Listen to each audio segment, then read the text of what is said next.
Hi, it's Ben from Tech Week Europe here. We're at Cloud World Forum 2015 at London's Olympia. Now joined by Len Padilla, who's the VP of Product Strategy for NTT Communications. Hi Len, how's it going? I'm doing well, Ben, thanks. Good. So let's kick things off. Why are NTT here?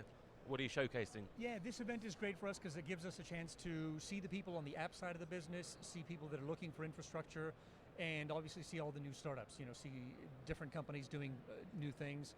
What we're really showcasing here is our cloud products, so whether they're communications products, network products, or compute products, we're really happy to have people coming by and we tell them about that. Okay, now you mentioned apps, and you did a talk yesterday from a NTT survey about what apps people are putting in which clouds. I mean, do you want to expand on this and talk about how apps are being used in the cloud right now? Sure. What we found was, we asked 1,500 different CIOs about the different kinds of applications that they're running in their organizations, how many different clouds they're using, and what we were looking for was, is there some correlation between the different types of apps and where they end up hosting those apps, whether that's software as a service, infrastructure, or whatever it might be.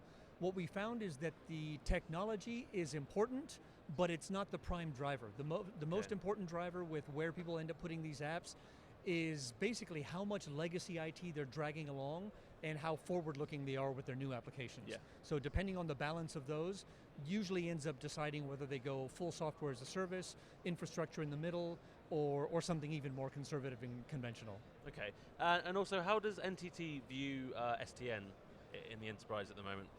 SDN is something that's really interesting for us. We've obviously been running a network for a long time, and we're very, very early adopters of SDN technologies. We've now gotten it to the point where it's available to customers within the cloud environment, and we keep moving it further and further. Now we've got a WAN offering where we've got SDN shaping the topology and NFV actually offering services within the network. So we were early adopters, and we're really keen to see it moving into common production in the industry.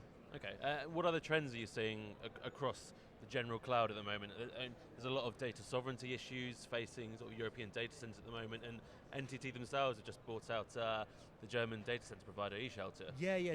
Data sovereignty is a big driver. One of the things that we noticed was having a data center footprint in the UK was, I'd say, necessary but not sufficient. It wasn't everything that we needed for the European business, and now having a really good solid data center footprint in continental Europe, in Germany, which is the market that's the most concerned with data privacy, puts us on a really good footing, both for our conventional data center products as well as the cloud products that layer on top of them.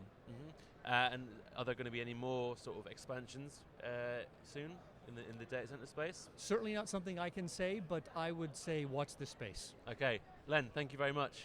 Thank you.